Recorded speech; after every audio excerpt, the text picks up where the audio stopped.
What's up, everybody? It's Modern Day Prophet, and this video is going to be called Who is the Greatest Heavyweight Boxer of All Time?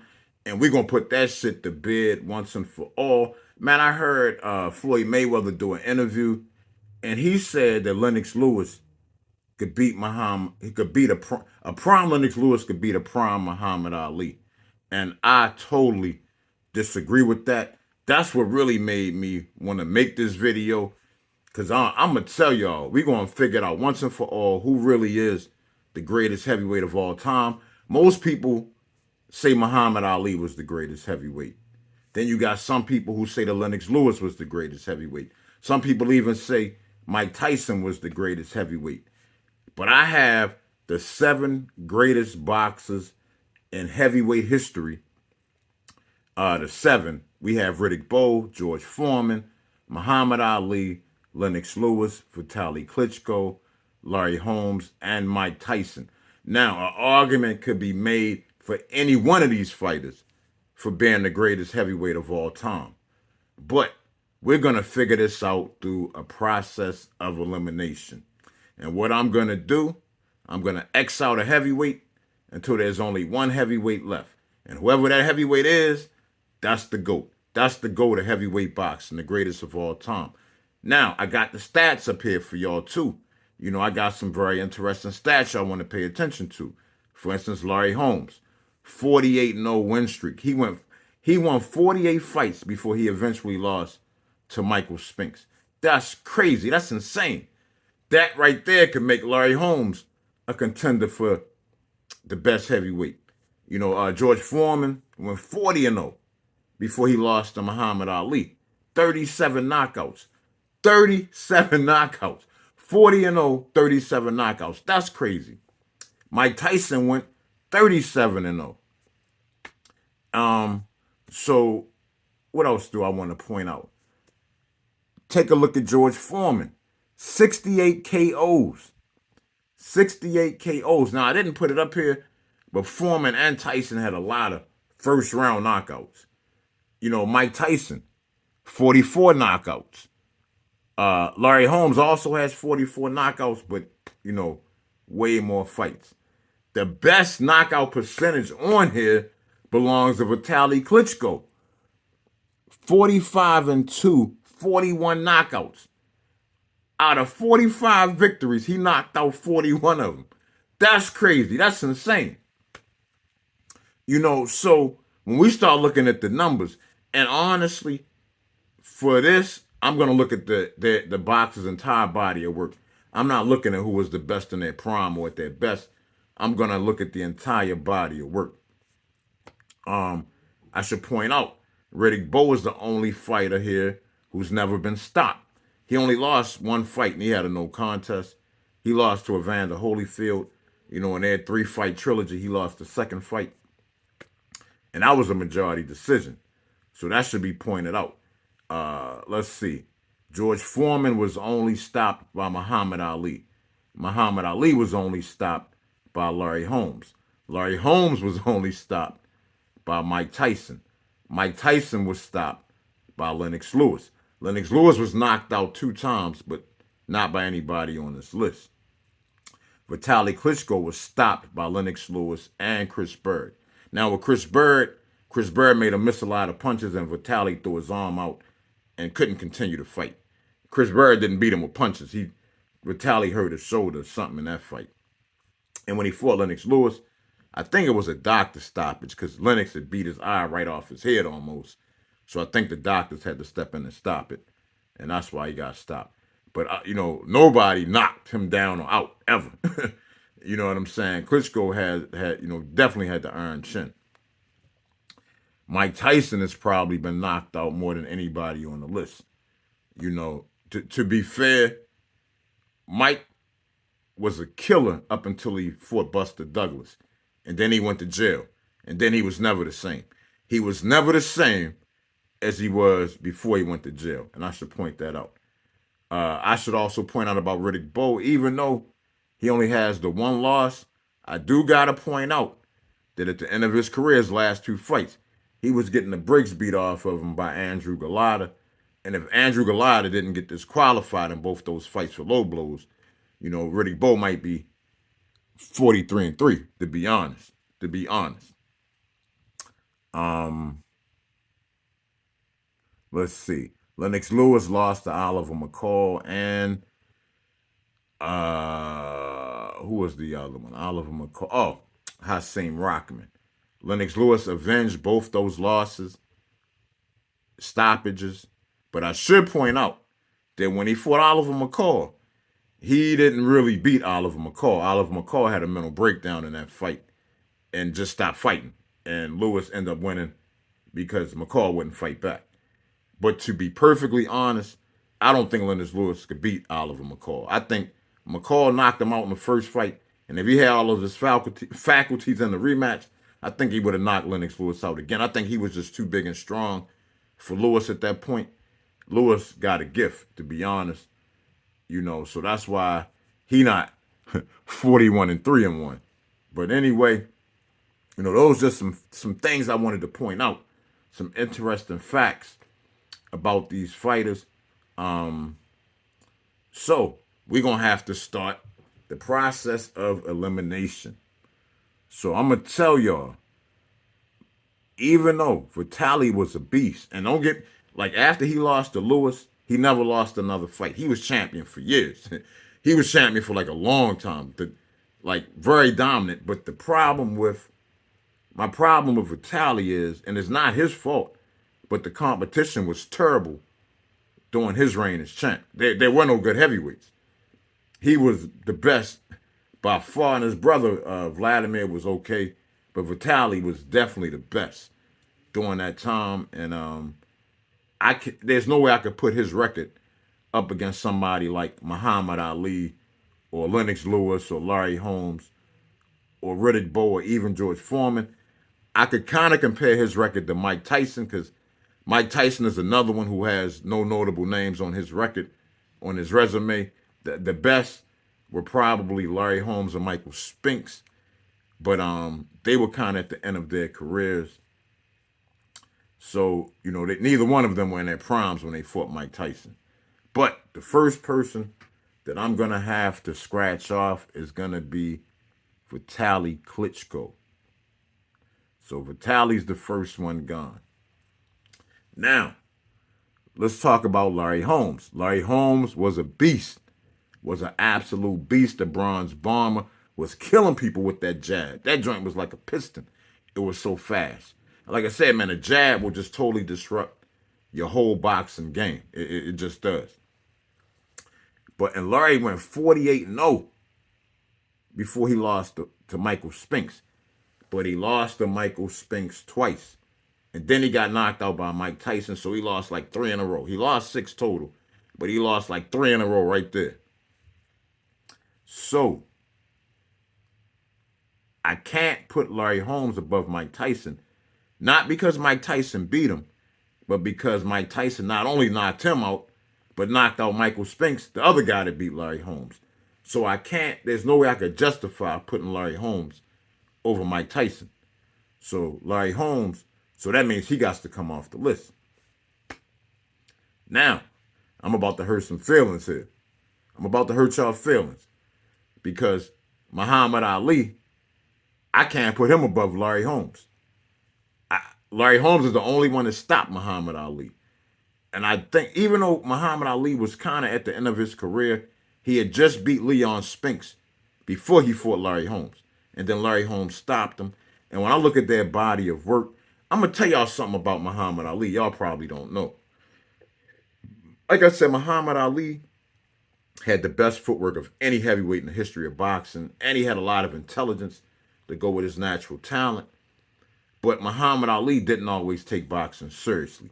He didn't always train. He liked to party. And a lot of the times, Muhammad Ali looked like shit. Even though he won the fights, he looked like shit a lot of the times. A lot of the times, he looked like the god of boxing. And then other times, he looked like shit. He just didn't look good. So for all of those reasons, like he looked like a killer against George Foreman. And I forget the first guy he beat for the title. Man, that dude was Sonny Liston. Sonny Liston was a beast. Man, I've heard fighters say Sonny Liston hit harder than George Foreman.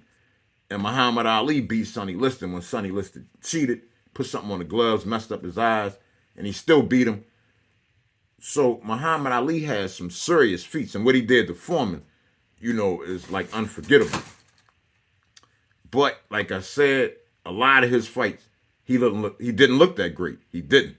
Some fights he looked phenomenal. Other fights he looked like shit. And honestly, I think that Larry Holmes was a more dominant champion than him, and he beat him. And I think his body of work is just a little stronger than Muhammad Ali. So, if I can't put Muhammad Ali over Larry Holmes, Muhammad Ali is the next one off the list. So we got Klitschko, Holmes, and Ali off the list. That leaves us with Mike Tyson, Lennox Lewis, George Foreman, and Riddick Bowe. Next up, Mike Tyson. Now, let's be real. Mike Tyson ain't really fight nobody. And he went 37-0 and was knocking a lot of people out. But he was knocking out nobodies. It ain't one person you can think of that he knocked out that you would say, other than, like I said, Larry Holmes, but he wasn't in his prime no more when Mike Tyson knocked him out. You know what I'm saying? So, and Mike Tyson got knocked out more than anybody else on the list. I think he got knocked out like 5 times. You know what I'm saying? Never avenged any loss. Even though, like I said, Mike is definitely one of the greatest. All of these fighters are one of the greatest, but Mike is the next one coming off the list. So now that leaves us with Riddick Bowe, George Foreman, and Lennox Lewis. Now, Lennox Lewis, like I said, he lost twice, avenged both his losses. George Foreman, he lost more than twice. He lost twice. Before he retired, he lost twice. He lost to Muhammad Ali and some other guy. I can't remember the name. And then he came back at 50 and he lost some more fights. But if we don't count him coming back at 50, he lost 2 fights. Never avenged his 2 losses. We got Riddick Bowe, who only lost 1 fight against Holyfield, and he avenged that. He won that first fight, lost the second, won the third. Stopped Holyfield in the third fight. So he avenged his loss. So when I look at these 3, I'm going to say Lennox Lewis probably has to go. And not because Lewis wasn't an amazing champion. He was. And he fought like everybody. He fought Holyfield, David Tua, Chris Burt. He fought everybody. He fought a lot of fighters. He beat a lot of good fighters. But he had a weak jaw. If anybody had a suspect jaw on his list, it's Lennox Lewis. Because Lennox Lewis got knocked out cold twice. Nobody else on his list got knocked out cold. When Foreman got stopped, he was gassed, exhausted from the rope-a-dope. When Ali got stopped, he just didn't come back out. Ali never got knocked out in the middle of the ring, ever. He didn't. He retired in a corner in the 10th round against Larry Holmes. Mike Tyson got normally, now not counting when he was just done. Like when he fought Lennox Lewis and got knocked out, Tyson was done. His career was over at that point. But if you go back to when he was still Iron Mike, like the only like when Buster Douglas beat him, like knocked him out, it was accumulated punishment. That Tyson just couldn't take that punishment no more. And kind of with Holyfield too. I think when Holyfield knocked him out, Tyson was still standing up. He knocked him out on his feet. So Tyson had a pretty good jaw too. Vitaly Klitschko, like I said, he never got knocked down ever. And Riddick Bowe's never been stopped. So the only person really who got knocked out cold 2 times on the list was Lennox Lewis. And honestly, when I look at these 3 guys, Lennox Lewis got to go. So now we down to George Foreman and Riddick Bowe. Now, let me explain something to y'all. Foreman knocked out damn near everybody he fought. He fought 76, that's 81 fights, 68 KOs. Foreman's KOs is like way above any of these guys. Like the next highest is 44 with Mike Tyson and Larry Holmes. Understand that Foreman wasn't just a boxer. He was a phenomenon. Like people think that Mike Tyson was something. The truth is, George Foreman like is way better, a way better version of Mike Tyson than Mike Tyson. Foreman was a killer. Foreman destroyed people. And Foreman, like now, I know people are saying, but Muhammad Ali beat Foreman. Yes, Muhammad Ali did beat Foreman, but Foreman's body of work is just so impressive. And even though Muhammad Ali beat Foreman, understand that George Foreman knocked out Joe Frazier and Ken Norton. He knocked out Joe Frazier twice. The two guys that beat Ali. George Foreman knocked both of them out. George Foreman was a fucking monster. It was like he wasn't even like really a real human or something. He was just so strong and so powerful. Like I said, nobody has ever made the impact that George Foreman. None of these other guys made the impact that Foreman did. Like I said, the people that think Mike Tyson was a beast are just too young to remember George Foreman. Now, Riddick Bowe was a beast. Like I said, Riddick Bowe had the best hands of any heavyweight I've seen. And Riddick Bowe only lost one time, even though he really could have lost 3 easily. You know, he lost one officially. His wars with Holyfield were a thing of legend. Those fights were legendary, literally. Like, I really think those fights killed Bowe's career. And even Holyfield went through a slump after they fought. Those fights were so brutal. It's just unbelievable. And, yeah, man, I don't know what more to say. Riddick Bowe was an absolute beast. But I just don't think he made quite the impact that Foreman did. I really don't. So I really got to give it to George Foreman. So Riddick Bowe comes off the list. And George Foreman is the GOAT. George Foreman is the greatest heavyweight boxer of all time. Now, you know what? While I'm here, before I end the video, I want to talk about these fighters in their primes and who I think the best fighter in their prime is. In their primes, I will go Muhammad Ali 1, George Foreman 2, Mike Tyson 3, Riddick Bowe 4, Larry Holmes 5, Lennox Lewis 6, Vitaly Klitschko 7. That would be like in their primes, at their very best. I think Muhammad Ali would beat everybody on his list at his very best. And then Foreman after that. So, anyway, y'all, George Foreman is the greatest heavyweight boxer of all time. Now, y'all might not agree. Y'all may think one of these other fighters is the greatest. And that's cool. I ain't mad. You know, this is just my opinion because, you know, I just gave y'all a master class in the history of heavyweight boxing. Man, I gave y'all so many facts and figures just now. You know what I'm saying? As y'all can see, I didn't just arbitrarily pick a fighter. I broke it down for y'all why I believe Foreman is the best of all time. Not to count the fact that he came back at 50 and won the world title by knocking out Michael Moore. You know, that, along with everything else he did prior to that, even though he got the loss to Ali, I still consider him the greatest of all time. Now, people, please tell me what y'all think. You know, please like the video. I want all boxing fans to like this video and comment on this video. If you're a real boxing fan, you need to be commenting on this video. Anyway, y'all, that's all I got to say for today. Modern Day Prophet is out.